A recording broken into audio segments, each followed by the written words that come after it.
Welcome to today's News Talk at the International News Channel. I'm wHazar Alsabagh. The Canadian government held two emergency national summits this year. On July 21st, they focused on anti-Semitism, and on July 22nd, they focused on Islamophobia. Following the hate-based terrorist attack against a Muslim family in London, Ontario, the MPs voted in favor of a motion calling for such a summit to address Islamophobia in Canada. To discuss the National Summit on Islamophobia, we are joined today by Imam Khanson. He is a religious scholar, interfaith activist, peace activist, and author of 10 published books. Thanks for joining us, Imam Khanson. My pleasure. What was your reaction to the National Summit on Islamophobia? I think after so many incidents of attack upon the Muslims, at least this gave a confidence in the Muslim community that government on parliamentary level is taking care and trying to remove the fear in general, and particularly those who are directly affected. It would help them to uphold their stamina, their happiness, being a Canadian citizen in this country. And do you think that a national summit on Islamophobia was needed? If somebody would have asked me, is there any need for national conference on Islamophobia, I would have said this time, yes, it was needed, just only to console the people, especially the Muslims, as well as other minorities who are often affected by racial attacks, by Islamophobic attack. It will give a confidence in among the people that yes, government is taking care of them. Whether it will impact in general, well, whether it will change anything about Islamophobia, I'm not sure of. Mm-hmm. And so with that in mind, do you anticipate that the summit may bring about actual policy changes?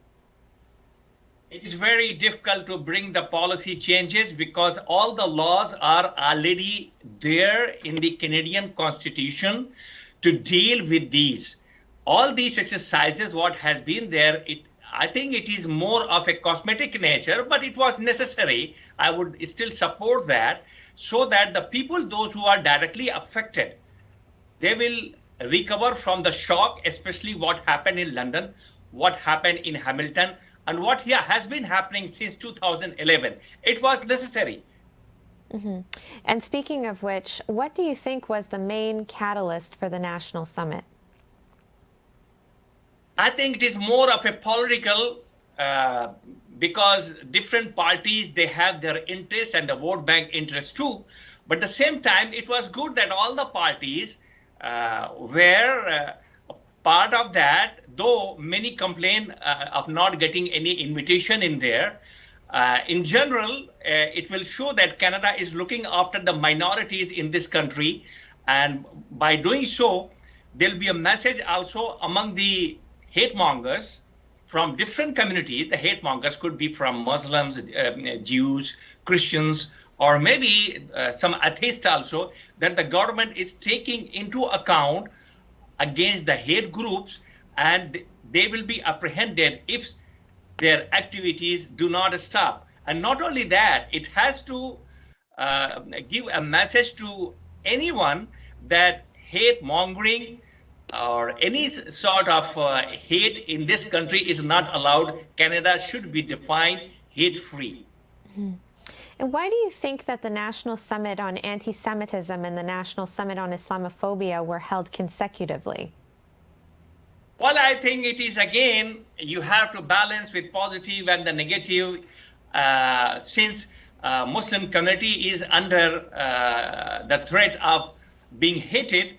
And we all know that the Jewish community is not equally, but they were hated long back.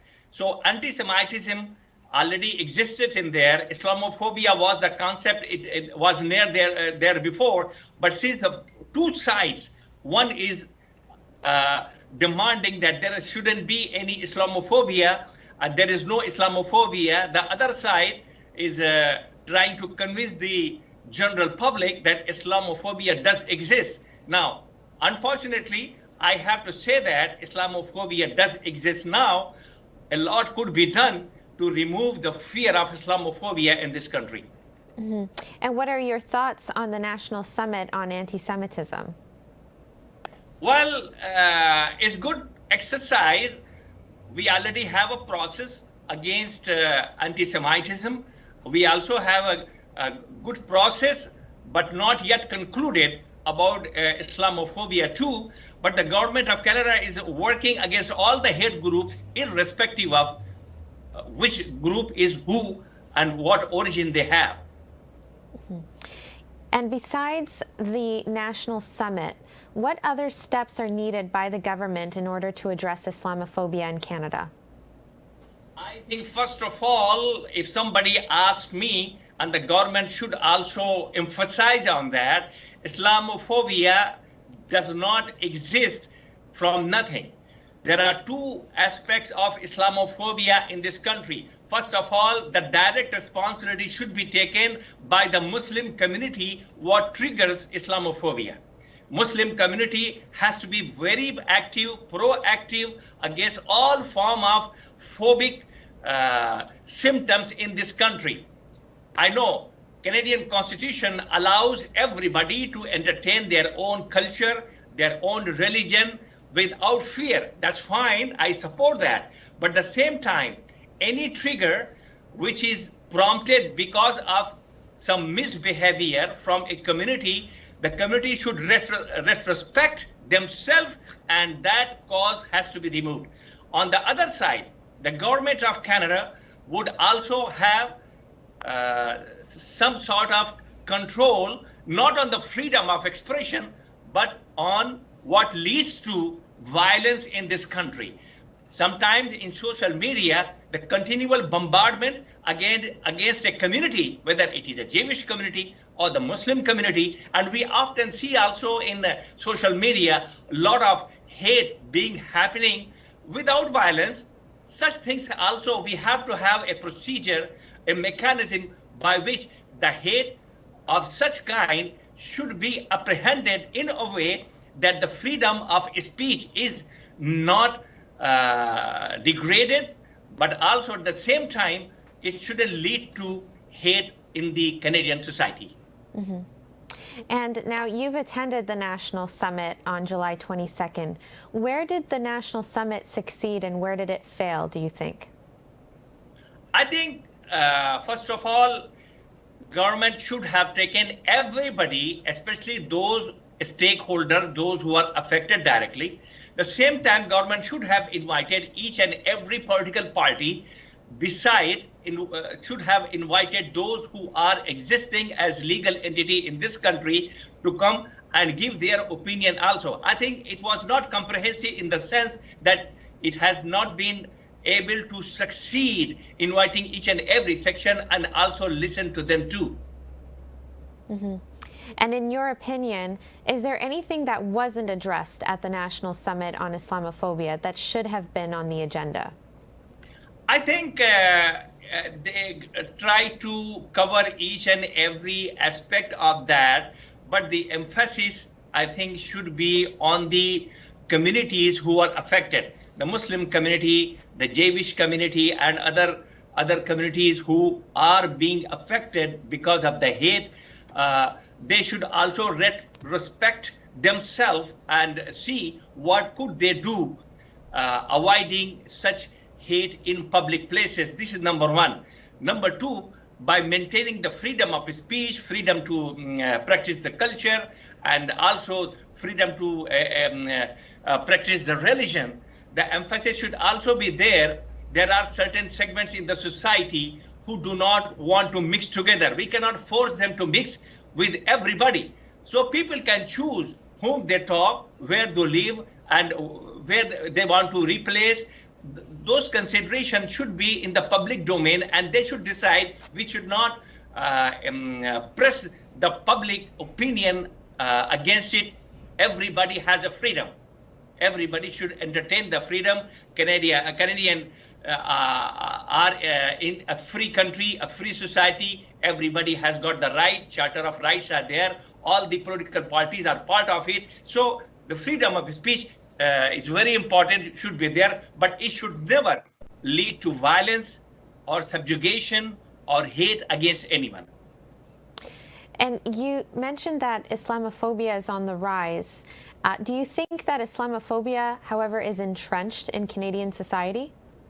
I do not think so. If Islamophobia was entrenched in this society, I and you wouldn't be here. We are here because the Canadian society appreciates multiculturalism.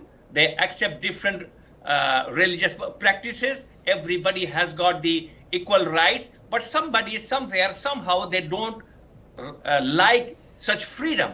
So people want to curtail or dominate other cultures or the freedom of expression in this country. No, we should say no to that. And everybody has their own rights. And because of they have the right, it does not mean that somebody should curtail the rights of others. Mm-hmm. And besides the Muslim community, as you mentioned, what steps can non-Muslim Canadians take to support their Muslim counterparts in a fight against Islamophobia? I am an interfaith religious activist. I always invite my Jewish brothers and sisters, my Christian brothers and sisters to cooperate on common ground. I as a Muslim, I can say that we are the children of Abraham. We believe in 10 commandments. Let us cooperate together. All the religious communities, especially the children of Abraham, those who call themselves Jews or Christians or Muslims, we believe in one God. There is no deity but one God. We believe in Elohim. We believe in Allah. We believe in God. The God of Abraham is the common God of all these three communities. Even other communities like Sikhs and others, they all believe in one God. It's a matter of distraction that people keep on changing, and they change to many different sects, including the Muslims too. But Islam is the same religion which was brought by Adam and Eve, practiced by Noah, practiced by Abraham, practiced by Moses, practiced by other prophets, including the last messenger prophet of God, Muhammad, peace be upon him. Thank you, Imam Khanson, for joining us today. You are welcome, and thank you very much for taking me into account. And thank you to our viewers for joining us. You're watching the International News Channel. I'm wHazar Alsabagh. Don't forget to like, subscribe, and turn on the bell notifications to stay up to date on our latest videos.